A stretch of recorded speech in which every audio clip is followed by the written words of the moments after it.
우리 이단에 말씀하겠습니다. 여호와께서 미워하시는 것 곧 그의 마음에 싫어하시는 것이 67가지니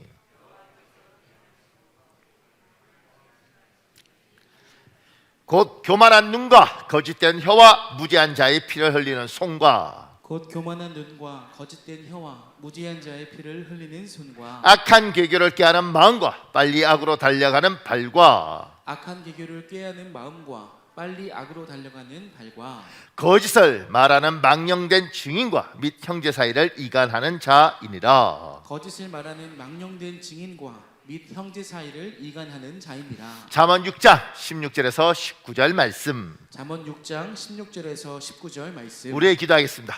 여호와 하나님이 기뻐하시는 것을 행하며 살겠습니다. 도와주옵소서. 여호와 하나님이 기뻐하시는 것을 행하며 살겠습니다. 도와주옵소서. 겸손한 눈과 진실한 혀를 주옵소서. 겸손한 눈과 진실한 혀를 주옵소서. 사람을 돕는 손과 선을 행하는 발을 주옵소서. 사람을 돕는 손과 선을 행하는 발을 주옵소서. 축복된 일을 계획하는 마음과 사람 사이를 화목하게 하는 능력을 주옵소서. 축복된 일을 계획하는 마음과 사람 사이를 화목하게 하는 능력을 주옵소서. 예수님의 이름으로 기도합니다. 예수님의 이름으로 기도합니다. 아멘. 아멘. 반드시 여러분의 선포 기도대로 이루어질 줄 믿습니다.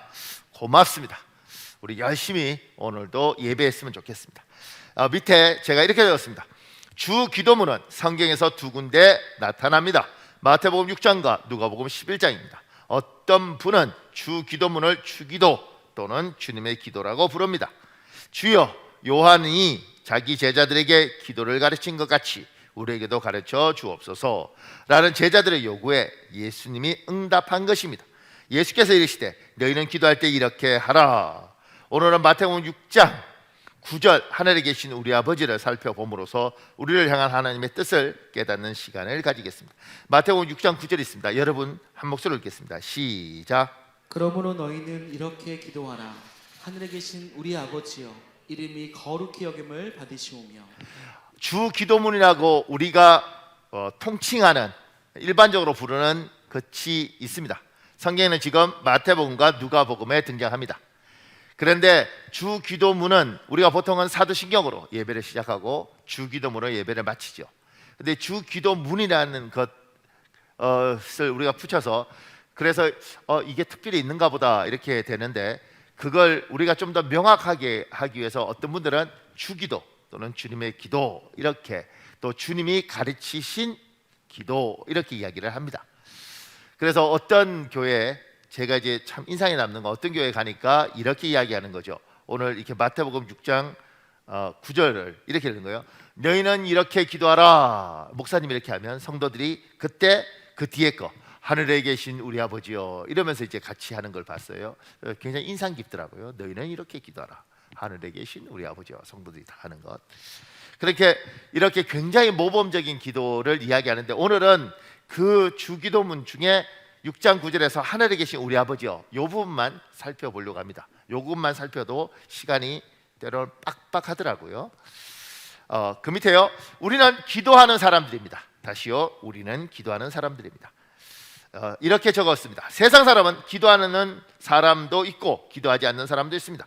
세상 사람은 기도를 하든 하지 않든 문제가 되지 않습니다. 그러나 우리는 기도하는 사람입니다. 우리는 기도하지 않으면 영적으로 문제가 있는 사람입니다. 영적인 문제는 비록 지금은 눈에 보이지 않지만 곧 눈에 보이는 다양한 현실의 문제로 드러날 것입니다. 보세요. 세상 사람들은 기도하는 사람도 있고 기도하지 않는 사람도 있습니다. 영적인 것을 믿는 사람은 기도하고 영적인 것을 믿지 않는 사람은 기도하지 않습니다. 그런데 우리는 당연히 기도하는 사람들입니다. 그러니까 하나님을 믿는 우리가 기도하지 않으면 문제가 있습니다. 어떤 분이 목사님 왜 기도해야 돼요? 그러면 이게 자꾸 논리적으로 설명하는데 이렇게 쉽게 설명할 수 있습니다. 산에 뻐꾸기가 있습니다. 뻐꾸기가 울어요. 뻐꾸 이렇게 묻죠. 뻐꾸가 너 왜 울어? 뻐꾸기가 글쎄요, 나는 태어날 때부터 이렇게 우는데요. 뻐꾸. 하나님의 사람들에게 하나님이 기도라는 것은 당연한 것으로 만들어 주셨습니다. 하나님을 찬양하든 도움을 구하든 하나님과 사귐을 가지든 교제를 하든 기도는 너무너무 당연한 것이고, 기도하지 않는 사람이 문제가 있는 것입니다. 세상 사람은 기도하는 사람, 기도하지 않는 사람 구분할 수 있고, 그들은 영적인 걸 믿으면 기도하고 영적인 걸 믿지 않으면 기도하지 않지만, 예수 믿는 우리는 당연히 기도하는 겁니다. 근데 우리들 중에 기도하지 않는 사람은 영적으로 문제가 있고 영적으로 병이 들었을 가능성이 많습니다. 기도는 산에 뻐꾸기가 우는 것처럼 아주 자연스러운 것입니다. 조금 더요. 그 밑에 작은 1번에요. 우리와 세상 사람은 기도드리는 대상이 다릅니다. 우리는 세상을, 나를, 우주 만물을 창조하신 창조주 하나님께 기도합니다. 세상 사람은 각종 다양한 것에 기도합니다. 세상 사람들 중에 기도하는 사람이 있다는 거예요. 영적인 걸 믿는 사람들. 근데 그 사람들이 기도하는 대상을 보면 참 재밌습니다. 기도는 내 혼자 중얼거리는 주문이 아니라 어떤 대상에게 내 기도를 알려드리고 올려드리는 거란 말이에요. 근데 세상 사람들은 새해에 해 돋는 곳에 가서 해보면서 기도합니다. 신년의 소원을 빌어라. 정월 대보름에 8월 대보름에 떠난 달 보고 기도합니다. 달에게 소원을 빌어라. 어느 좋은데 뭐 이렇게 로마, 이탈리아 이런 데 가면 호수가 있고, 그 호수에 동전 던지면서 기도하면 소원이 이루어진다는 곳이 있습니다. 동전 던지면서 기도합니다. 어떤 다리에 가서 자물쇠로 연인들끼리 이렇게 묶어두면 평생 헤어지지 않는다고 말하면서 그걸 묶어둡니다. 그러면서 소원을 빌죠. 우리가 헤어지지 않게 해주세요. 참 다양하게 기도합니다. 근데 우리는 기도의 대상이 정확하게 딱 한 분입니다. 하나님, 창조주 하나님, 이 세상의 주인인 하나님, 절대자 하나님, 그분에게 우리는 기도를 합니다. 여러분과 저의 기도의 대상은 여기저기가 아니라 딱 한 분입니다. 창조주 하나님, 삼일체 하나님, 그분에게 기도합니다. 그 밑에 작은 1번에요. 우리가 기도를 드리는 절대자 하나님은 뚜렷한 인격을 가진 하나님입니다. 우리가 울 때 함께 울고 우리가 웃을 때 함께 웃는 분입니다. 여러분과 제가 기도하는 대상은 창조주 하나님, 삼일체 하나님, 절대자 하나님인데, 그 하나님의 특징 중에 여러분이 분명히 알아야 될 것은, 여러분과 제가 믿는 하나님은 인격적인 하나님이십니다. 그 인격적이란 이야기가 어떤 거냐면, 모상하다, 착하다 이 개념으로 접근하기보다 이렇게 접근하셔야 됩니다. 하나님은 우리와 같은 마음, 우리 같은 감정이 있는 거예요. 슬플 때 슬프고, 아플 때 아프고, 울 때 우시는 하나님이에요. 여러분과 제가 기도하는 하나님은 그런 하나님입니다. 그것이 굉장히 중요합니다. 왜 중요하냐면, 그 밑에 이한영이란 좀 특이한 분이에요. 브라질에서 이민을 가서 거기서 의사가 되고 나중에 신학을 해서 목사가 되신 아주 특이한 분이에요. 그분이 자기 셋째 누나, 자기보다 더 뛰어나고 똑똑했던 그 셋째 누나를 보면서, 고통 가운데 있는 그 누나를 보면서 이분이 많은 생각들을 했는데, 그 중에 이분의 쓴 글에 이런 게 있습니다. 저기 목사님 읽어줄래요? 나는 대속이 전제된 고난의 종의 모습에서 우리와 함께 고난 받으시고 우리의 고난을 공감하시는 하나님의 사랑을 느낄 수 있었다. 하나님은 저 높고 높은 영화로운 보좌에 앉아 단순히 우리에게 수직적으로 호령하시고 질문에 답하시는 분이 아니다. 그래, 너 아프니? 이런저런 이유로 아프지. 내가 주는 약 먹어봐. 천사들을 보내 우리의 문제를 단순히 해결하시는 분이 아니다. 이유는 아직도 알 수 없으나 하나님은 낮고 낮은 우리의 고통스러운 삶의 자리로 오셔서 우리보다 더 낮은 종의 모습으로 우리의 고난을 공유하고 공감하셨다. 우리는 자녀를 키울 때도 정답으로 키우려고 한다. 왜 학교 점수가 이것밖에 안 되니? 스마트폰 보는 시간에 공부를 더 하면 되잖아. 너무 힘들어요. 힘들긴 뭐가 힘들어. 내가 어려운 때는 너보다 더 얼마나 힘든 상황에서 공부를 했는데. 이처럼 부모들에게는 항상 정답이 있다. 그러나 예수님이라면 다르게 말씀하셨을 것이다. 나의 어머니는 나에게 단 한 번도 상처를 가는 정답을 주신 적이 없다. 이는 자격 없이 받은 나의 큰 복이며 은혜이다. 내가 어려워할 때마다 어머니는 이렇게 말씀하시곤 했다. 한영아, 얼마나 힘드니? 너무 걱정하지 말고 하루하루 주님의 손을 붙잡고 살면 된단다. 좀 쉬어. 우리는 슈퍼맨이나 슈퍼우먼으로 가장한 채 자녀들에게 정답을 빙자해 나의 욕심을 강요하며 상처를 입힌다. 부부 사이에서도 이웃에게서도 마찬가지이다. 그러나 칼만이 사람을 찌르는 것이 아니다. 때로 날카로운 말들은 정답으로 포장되어 칼보다 더 깊숙이 상대의 가슴을 찌르고 지울 수 없는 상처를 남긴다. 나도 그동안 사랑하는 아내에게, 딸에게, 이웃들에게, 동료들에게 이러한 가해자로서 자유롭지 못하다. 정치 싸움도 부부 싸움도 정답의 싸움이다. 에덴 동산에서부터 시작된 선과 악에 대한 주권을 둘러싼 싸움이다. 우리는 모두 침범해서는 안 되는 선악과를 따먹고 유일한 진리의 주권자이신 하나님 위에 서서 나는 선하고 너는 악하다 하며 사고 치명적인 상처를 가하고 있다. 우리는 왜 그저 울 때 같이 슬퍼해주고 웃을 때 함께 기뻐해줄 수 없을까? 지금 이 글이 굉장히 의미 있는 건 뭐냐면, 기도를 할 때 꼭 회사에서 업무 처리하는 것처럼 기도하는 기도에 대해 생각하는 분이 있습니다. 하나님 도와주십시오. 오케이, 알았어, 도와줄게. 하나님 이거 이렇게 해주십시오. 오케이, 그렇게 해줄게. 이런 식으로 하나님하고 우리하고 이게 업무적으로 자꾸 기도를 이해하는 사람이 있습니다. 인격적이라는 건 뭐냐면, 그런 업무적인 것보다 하나님 앞에 내 마음을 이야기하는 겁니다. 그것을 들어주시든 들어주시지 않든, 하나님은 우리의 기도를 다 듣고 때로는 우리에게 응답하지 않을 수도 있고 우리가 원하는 기도를 들어주지 않을 수도 있습니다.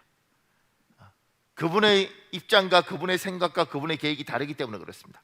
근데 분명한 건 인격적이라는 건 뭐냐면, 우리가 투덜거리고 때로는 원망하면서 우리 걸 다 아려면 하나님 이야기하시죠.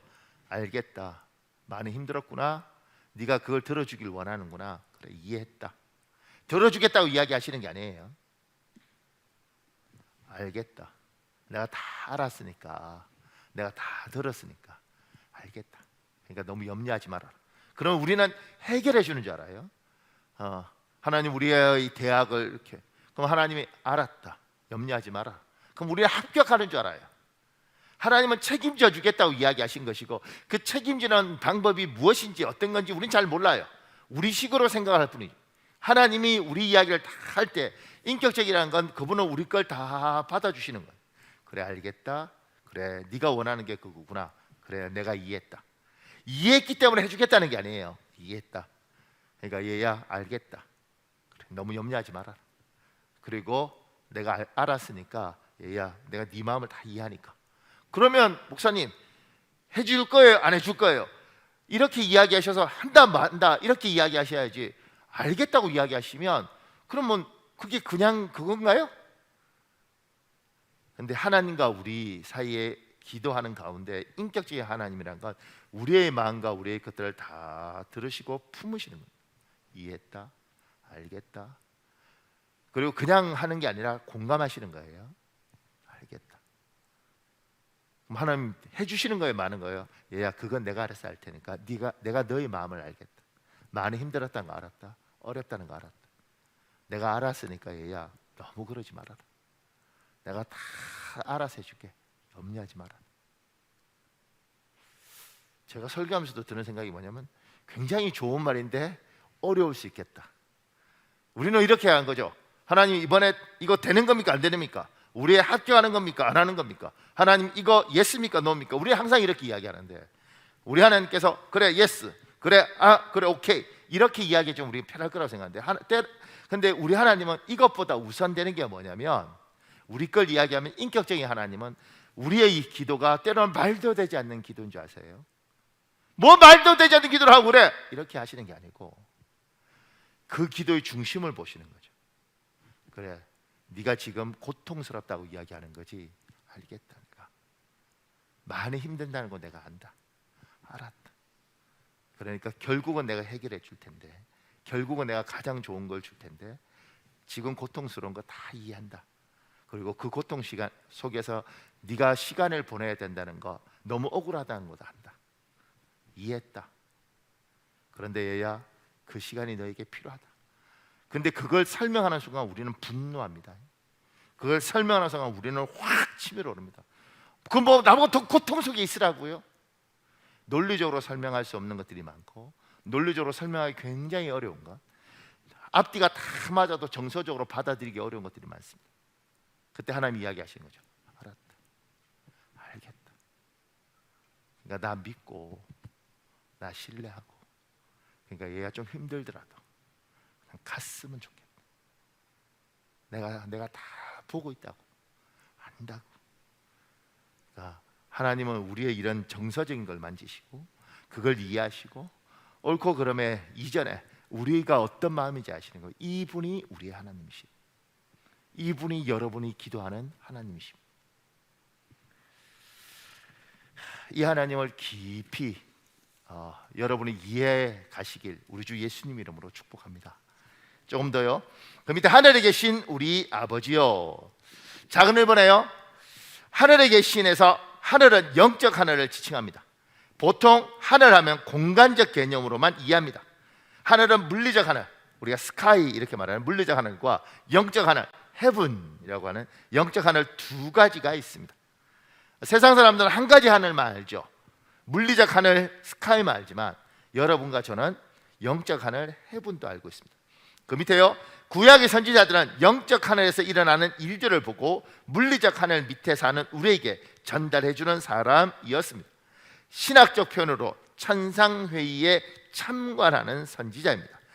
열왕기상 22장 19절에서 20절 있습니다. 여러분 읽으십시오. 시작. 미가야가 이르되 그런즉 왕은 여호와의 말씀을 들으소서. 내가 보니 여호와께서 그의 보좌에 앉으셨고 하늘의 만군이 그의 좌우편에 모시고 서 있는데 여호와께서 말씀하시기를 누가 아합을 꾀어 그를 길르앗 라못에 올라가서 죽게 할꼬 하시니 하나는 이렇게 하겠다 하고 또 하나는 저렇게 하겠다 하였는데. 보세요. 세상 사람들은 이 물리적인 하늘만 있고 이 하늘 밑이 다예요. 근데 우리는 이 물리적 하늘 위에 천상의 하늘이 있다고 생각하고 여기에 하나님이 계시는 거죠. 여기에 영적인 존재들이 있는 겁니다. 그리고 이것이 이 땅에 영향을 미치는 겁니다. 지금 열왕기상 22장 19절에서 20절은 뭐냐면 이 천상의 하늘에서 회의가 열리는 거예요. 그 회의 내용이 뭐냐면 아합이라는 나쁜 왕이 있었습니다. 아주 폐역한 왕이 있었습니다. 그의 아내가 이세벨이었습니다. 하늘에서 하나님께서 아합은 더 이상 왕으로 있을 수 없다. 저걸 폐위시켜야겠다. 어떻게 했으면 좋겠니? 그리고 회의를 하는 거예요. 그러니까 하늘의 천군과 천사들 중에서 이렇게 하겠다, 저렇게 하겠다 의견을 내는 거죠. 그 회의하는 천상의 회의 장면을 미가야라는 선지자가 영적인 눈이 열려서 그걸 다 보는 거예요. 참관하는 거죠. 하늘의 회의를 참관하면서 하늘에서 이렇게 결정되었구나. 그러면 앞으로 이 땅에 이런 일이 일어나겠구나. 그래서 여기서 미가야가 보니 아합을 죽이겠다. 그리고 아합을 폐위시키겠다. 저가 전쟁터에 가서 사망할 것이다. 전사할 것이다. 이게 결정되는 걸 보고 아합이 전사하는구나. 그걸 하늘의 선지자가 미가야 선지자가 보고 이 땅에 이야기하는 거죠. 당신은 죽을 것입니다. 이게 선지자예요. 천상의 회의에 참석해서 그걸 다 보고 그리고 그것을 이야기하는 거예요. 여기서 결정되면 그 결정이 여기에서 열매를 맺는 거예요. 여러분이 기도한 것이 여기에서 응답하면 이것이 어느 날 여기에서 이루어지는 거예요. 이게 우리가 보는 세상이고 우리가 보는 관점이에요. 그래서 제가 그 밑에 하늘에 계신는 주권과 통치가 이루어진 영적 공간을 의미합니다. 저걸 본다는 것은 저기에서 결정된 것이 여기 이루어지는 거죠. 그럼 이제 우리가 이렇게 보는 거죠. 하나님, 그러면 이 코로나 상황에 또는 창대 교회에 대한 하나님의 천상회의의 결정은 뭡니까? 하나님, 내 인생과 우리 아이들에 대한 하늘에서는 어떤 회의를 하십니까? 하늘에서는 어떤 결정들을 하십니까? 이 물리적 하늘이 아니라 영적인 하늘, 하늘에 주관하는 하나님은 우리에 대한 어떤 회의들을 하시고 어떤 걸 결정하십니까? 이걸 보는 걸 영적인 눈이 열렸다고 이야기를 하는 거예요. 그러니까 뭐 이렇게 이상한 뭐 이렇게 천사 보고 귀신 보고 이런 것들을 영적인 눈이 열렸다고 이야기하는데 성경이 말하는 진짜 영적인 눈은 이 하늘의 천상회를 보는 이게 영적인 눈이 열린 거예요. 그러니까 여러분은 우리 목회자들에게 또 우리 교회 지도자들에게 뭘 기도해야 되냐면 공부만 해서 똑똑해서 논리적으로 뭘 보는 것이 아니고 하늘에서 저 천상회의에서 어떤 것들이 열리는지 그걸 볼 수 있는 눈을 우리 목사님들에게 우리 교육자들에게 열어주셔서 우리를 잘 인도할 수 있고 우리에게 하늘의 것들을 잘 이끌어갈 수 있도록 하나님 눈을 열어주십시오. 저는 이렇게 생각합니다. 여러분이 우리를 위해서 기도하면 어느 날 하나님 우리가 눈을 열어주시는 거죠. 아직 우리가 부족하고 연약하지만 하나님께서 지금 시간들을 어떻게 보내라고 하는가? 저는 이렇게 생각합니다. 저는 하나님이 우리에게 지금은 얘야 인내하는 시간이고 견디는 시간이지 지금은 무엇을 대단한 일을 이루는 시간이 아니다. 지금은 힘들지만 그 자리를 지키고 어렵지만 그 자리에서 버티는 시간이다. 하나님이 우리에게 그걸 요구하실 때 묵묵히 버티는 사람들, 힘들어도 그 자리를 무던히 지키고 있는 것, 엄청 어렵습니다. 근데 그 일들을 해나가는 거죠. 영적인 눈이 열리는 거, 그리고 영적인 눈이 열려서 하나님의 계획을 보는 거, 그걸 위해서, 우리를 위해서 기도해 주시고 교회에 있는 영적인 어른들이 그것들을 볼 수 있는 눈이 열리길 기도해 주시는 여러분들이 되길 예수님 이름으로 부탁합니다. 조금 더요. 그럼 이제 작은 이번에요. 하나님은 아버지입니다. 모든 통치자는 위엄을 가지길 원합니다. 그래서 왕, 황제, 황제폐하, 천자, 천왕으로 호칭에 더 무게를 답니다. 그러나 하나님은 우리에게 단순하게 아버지로 불리길 원하십니다. 하나님은 이 세상의 주인이고 이 세상의 통치자잖아요. 그런데 인간들을 보면 통치자가 자꾸 뭔가를 이렇게 무게를 더하기 위해서, 왜냐하면 그래야 권위가 있으니까 뭘 자꾸 넣어요.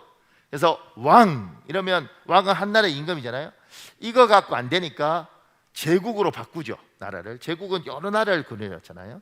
그래서 대한제국, 우리나라 옛날에 그러잖아요. 그래서 고종 왕을, 원래 왕이었는데 고종을 황제 이렇게 이야기하고, 황제 갖고 안 되니까 뒤에 폐하를 붙여서 황제 폐하 이렇게 하는 거예요. 왕보다는 황제가 높고 황제보다는 황제 폐하가 높고 어차피 같은데, 거기에다가, 그런데 이게 사람이잖아요. 그러니까 하나를 듣죠. 하늘의 신의 아들, 그래서 천자 이렇게 이야기하고, 천자 하니까 자자는 이렇게 너무 그 수준이 떨어지니까 일본 같은 경우는 자자를 빼고 천황 이렇게 하고 뭐 자꾸 붙여요.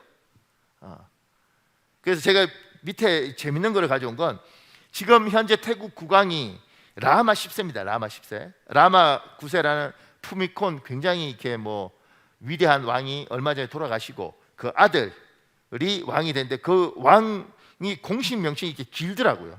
제가 태국어로 가져와서, 전 태국어 읽지 못하고요, 이렇게 가져와서 굉장히 길더라고요. 그러니까 뭐가 자꾸 붙이는 거죠. 그러니까 이게 뭔가 이렇게 제가 찾아보니까 뭐 이름이 이렇게 되는 거예요. 모든 천사들, 모든 영적인 존재의 주권자이며 신인, 인드라 신이 힌두교인데, 인드라 신의 피와 살에 의해서 살로 이 땅에 내려온 무슨 왕, 뭐 이렇게 해석이 되는가 봐요. 그러니까 뭐 이렇게 자꾸 붙여요. 그러니까 우리도 옛날에 어른들 기도할 때 보면 전지전능하시고 천지를 만드시고 꺼져가는 심지도 꺼지 않으신 전능하신 우리 하나님, 뭐 이렇게 우리 막 붙였잖아요. 근데 주님은 그렇게 붙이지 않고 어떻게 하느냐면 이렇게 이야기하시는 거예요. 하늘에 계신 우리 아버지, 하나님이 여러분과 저한테 권위와 이걸 다 빼고 아주 간단하게 아버지로 오셨습니다. 이건 뭐냐면 친밀감. 얘야, 나는 너와 가까워지고 싶다. 권위 다 빼고 무게 다 빼고 그냥 아버지, 나는 그걸로 충분히 만족해. 나는 네가 다른 거 다 호칭 생략하고 아버지, 그걸로 나는 충분하다. 얘야, 내가 너하고 친하고 싶다. 그 밑에요, 하늘에 계신 아버지와 땅에 계신 아버지가 있습니다. 믿음이 있는 사람과 없는 사람의 확연한 차이가 있습니다. 믿음이 없는 사람은 아버지가 한 분입니다. 땅에 계신 아버지, 생물학적 아버지뿐입니다. 믿음이 있는 사람은 아버지가 두 분입니다. 하늘에 계신 아버지, 영적 아버지입니다. 나는 아버지가 한 분인가? 나는 아버지가 두 분인가? 나는 물리적 아버지, 생물학적 아버지만 있는가? 나는 생물학적 아버지, 나를 태어나게 하는 아버지 말고 영적인 아버지가 있는가? 그 밑에요, 구약 성경에서도 신약 성경에서도 하나님은 항상 우리에게 아버지가 되길 원하셨습니다. 어떤 분들은 신약에서는 하나님이 아버지가 되고 구약에서는 하나님은 엄청나게 무거운 왕, 뭐 이런 만군의 여호와, 뭐 이렇게 되는 줄 알아요. 구약에서도 하나님은 아버지셨어요. 하나님은 아버지가 되길 원하셨어요. 우리 열왕기상 17장 7절, 11절, 13절 제가 이렇게 추려놓은 게 있는데 여러분 읽으십시오. 시작.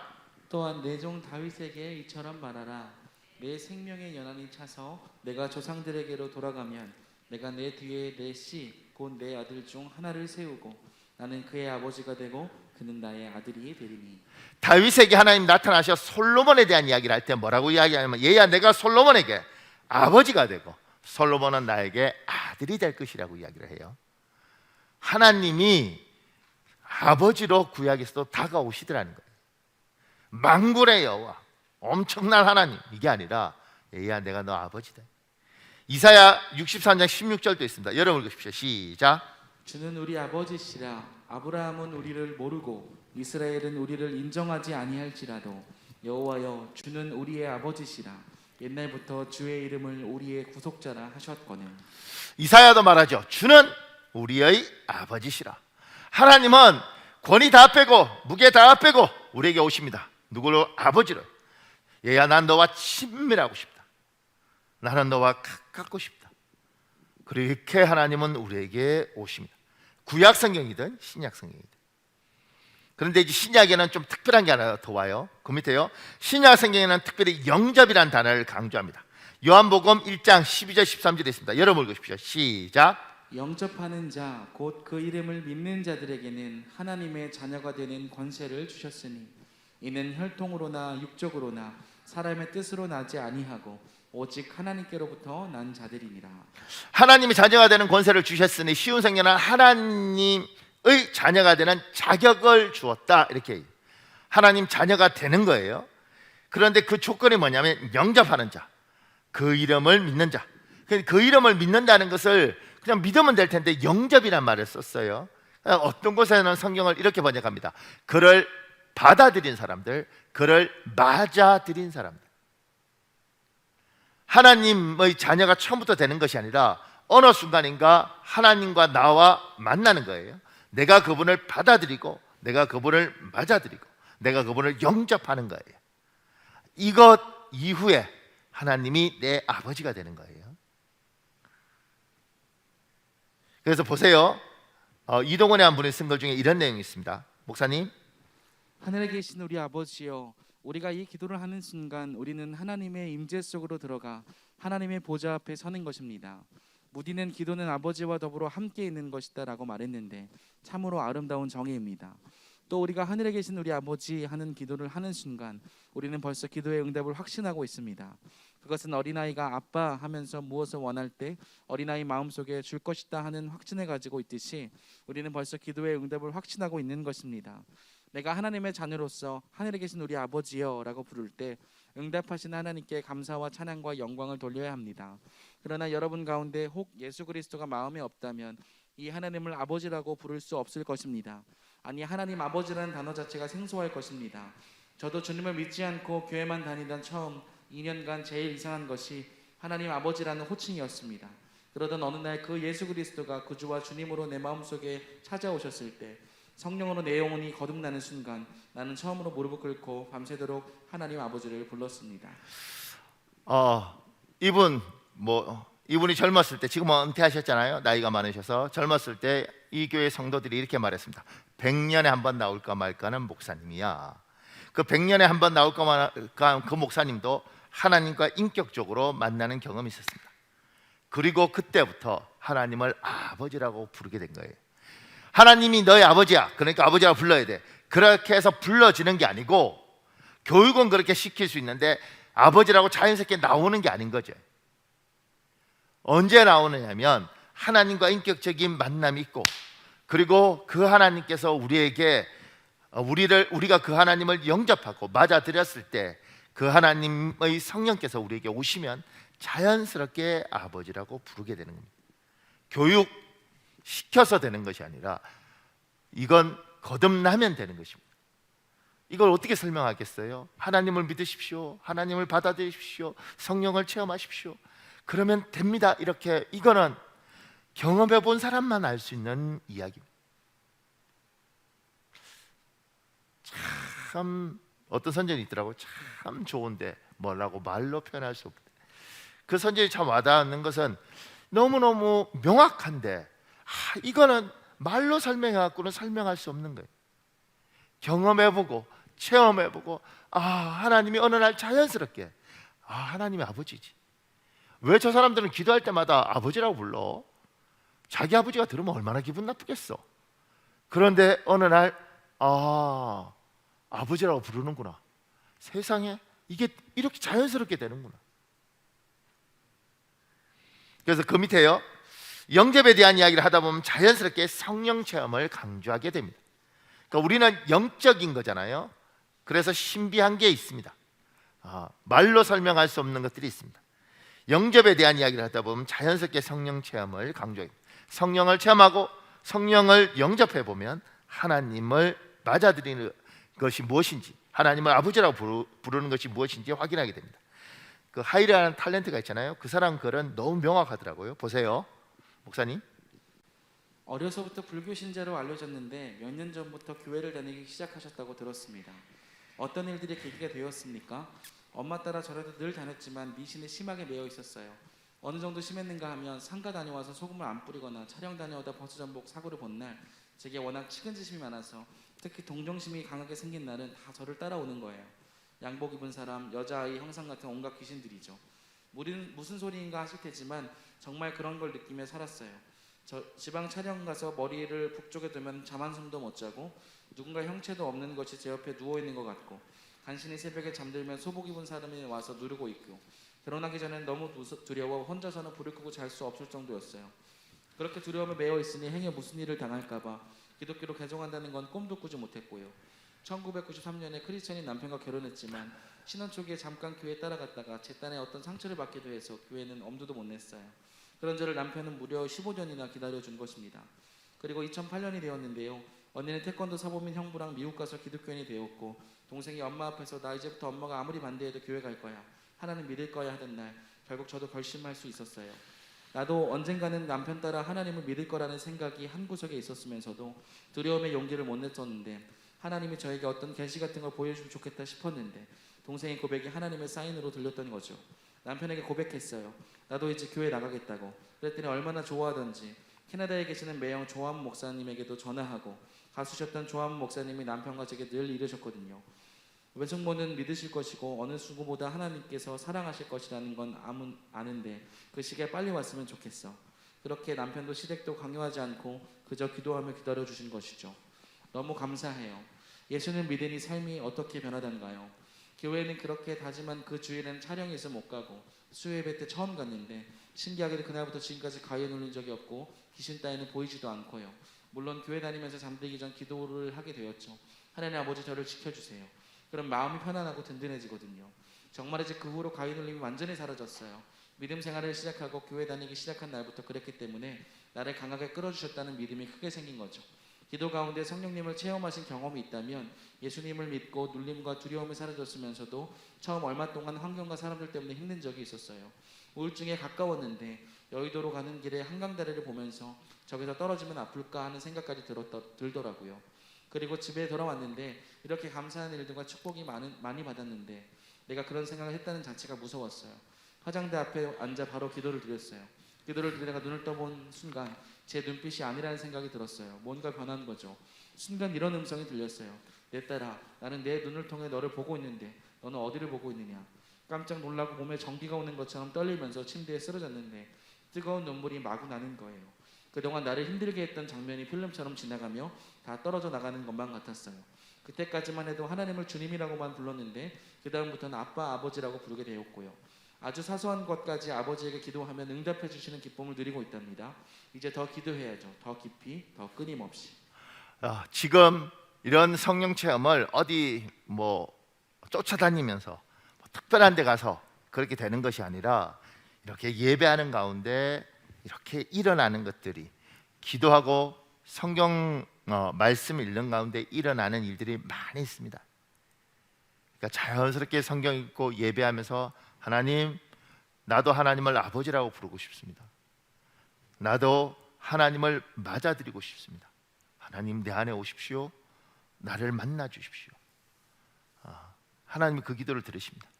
어느 날 하나님을 아버지라고 부르고 있는 나를 발견하게 되는 그 복이 여러분에게 있길 예수님 이름으로 축복합니다. 조금 더요. 그 밑에 좋은 성품과 뛰어난 능력을 소유한 생물학적 아버지에게 태어난 분은 축하드립니다. 더 좋은 성품과 더 뛰어난 능력을 소유한 영적 아버지가 한 분 더 생긴 것입니다. 그 밑에요. 상처 많고 차갑고 모날 뿐만 아니라 능력마저 초라한 생물학적 아버지에게 태어난 분은 정말 축하드립니다. 상처 없고 따뜻하고 모난 구석이 없을 뿐만 아니라 능력마저 탁월한 영적 아버지가 생긴 것입니다. 우리는 육신의 부모, 생물학적 부모도 우리는 존중합니다. 그리고 그 생물학적 부모가 뛰어난 두뇌를 가진 부모이고 능력이 탁월하고 좋은 유전자뿐만 아니라 환경적으로 굉장히 좋은 걸 주셨으면 여러분 복 많이 받으신 겁니다. 그 가운데 더 뛰어난 하나님을 만난 사람은 참으로 복을 받은 거죠. 근데 저는 그분보다 목사님, 저는 못난 아버지 태어났고 우리 아버지도 상처 많고 그 상처 많은 아버지가 나에게도 상처 많이 줬습니다. 제 인생은 왜 이렇게 억울하고 왜 이렇게 원통한가요? 그분에게 이렇게 말씀드리고 싶습니다. 그러니 하나님을 만나십시오. 당신의 생물학적 아버지는 당신이 선택할 수 없고 당신의 생물학적 아버지는 당신이 결정할 수 없지만 지금 당신에게 아버지로 구약 성경에서도 신약 성경에서도 찾아오신 그 하나님은 당신이 선택할 수 있습니다. 하나님, 저를 자녀로 선택하십니까? 저도 하나님을 아버지로 선택하겠습니다. 하나님, 나를 만나주시고 내 육신의 아버지는 좋은 사람이긴 하지만 배운 게 없고 내 육신의 아버지는 좋은 사람이긴 하지만 상처가 많고 내 육신의 아버지는 자기 딴은 열심히 하겠다고 했지만 나한테 상처를 참 많이 줬는데 전능하신 하나님, 내가 내 육신의 아버지는 선택할 수 없었지만 당신은 내가 선택합니다. 하나님, 내 하나님이 되어주시고 내 아버지가 되어주십시오. 나도 다른 사람처럼 좋은 부모에게 태어난 사람처럼 당신에게 응석도 부리고 사랑도 받고 위로도 받고 도움도 받고 사귐도 있고 강구도 하고 싶습니다. 이건 여러분의 선택권에 있습니다.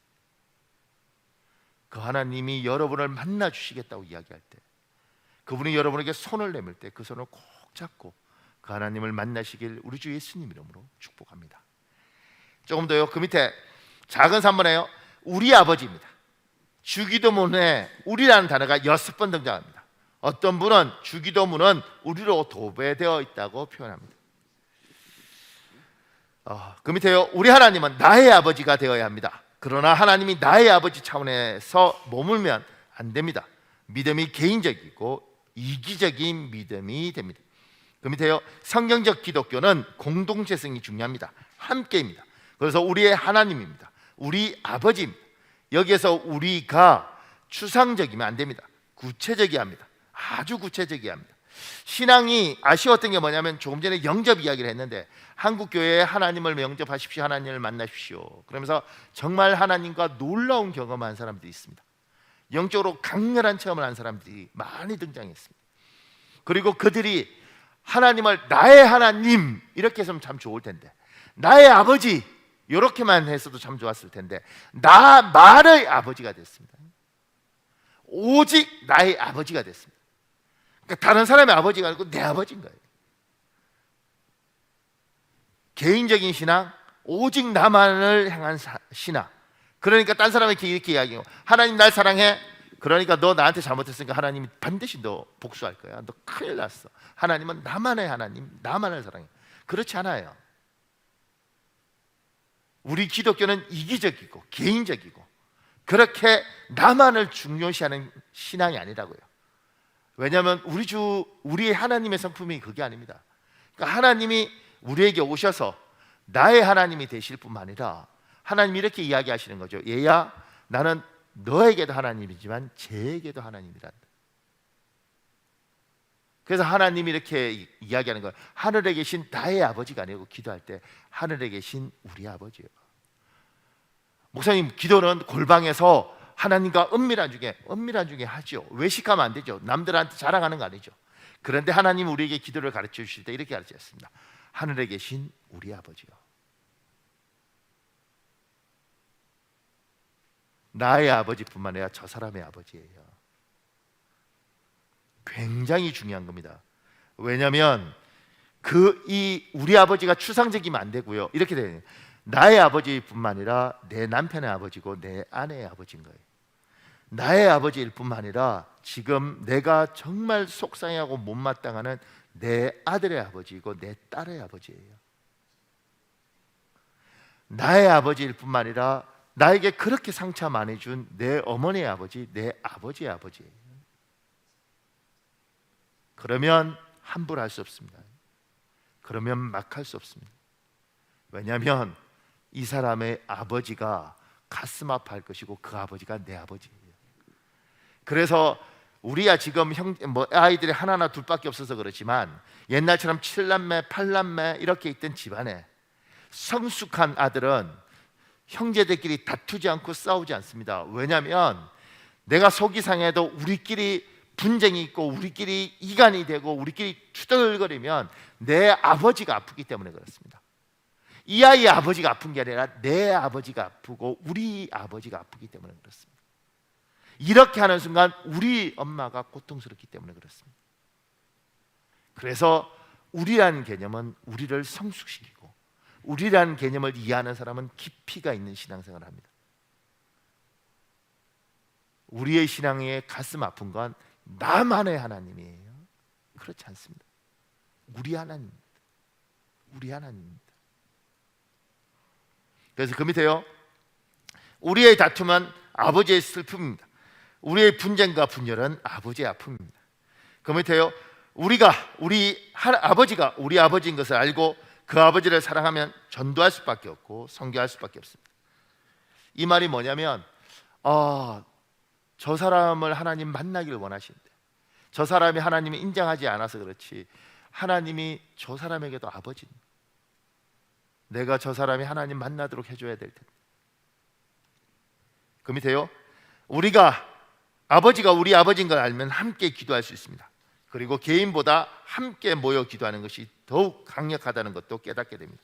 우리 마태복음 18장 19절에서 20절 있습니다. 여러분 읽으십시오. 시작. 진실로 다시 너희에게 이르노니 너희 중에 두 사람이 땅에서 합심하여 무엇이든지 구하면 하늘에 계신 내 아버지께서 그들을 위하여 이루게 하시리라.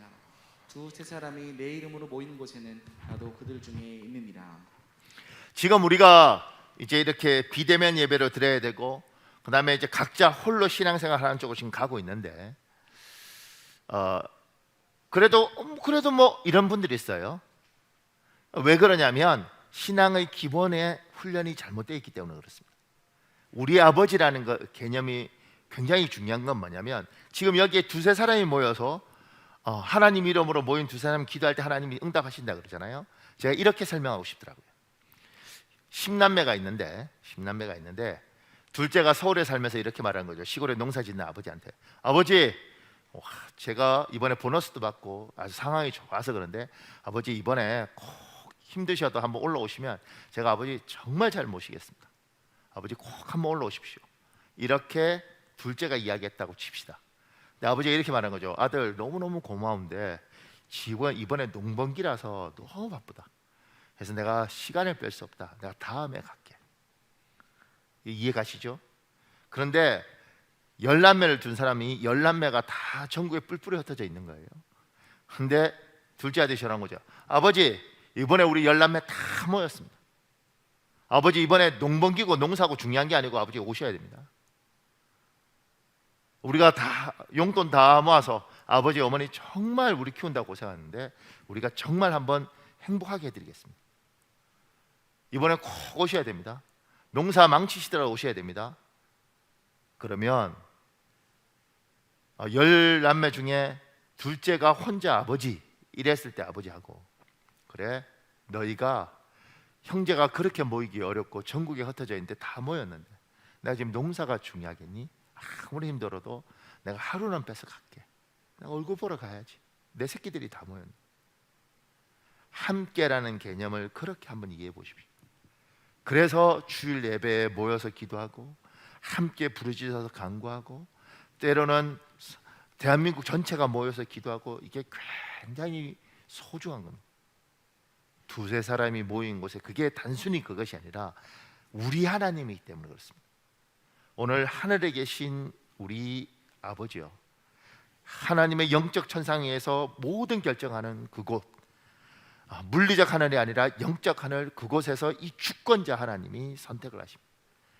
그 하나님이 여러분과 저에게 권위와 권세로 오시는 것이 아니라 친밀한 아버지로 오시는 겁니다. 그리고 그 하나님이 그냥 아버지가 아니라 우리 천도의 아버지로 오십니다. 그 하나님 우리에게 요구하시죠. 너희는 이렇게 기도하라. 오늘 이 시간에 우리 한 5, 6분만 기도하는 시간 가지겠습니다. 오늘 기도 제목을 드릴 텐데, 하나님이 우리 아버지 아니십니까? 우리가 모인 곳에 하나님 함께 하신다 그러시지 않습니까?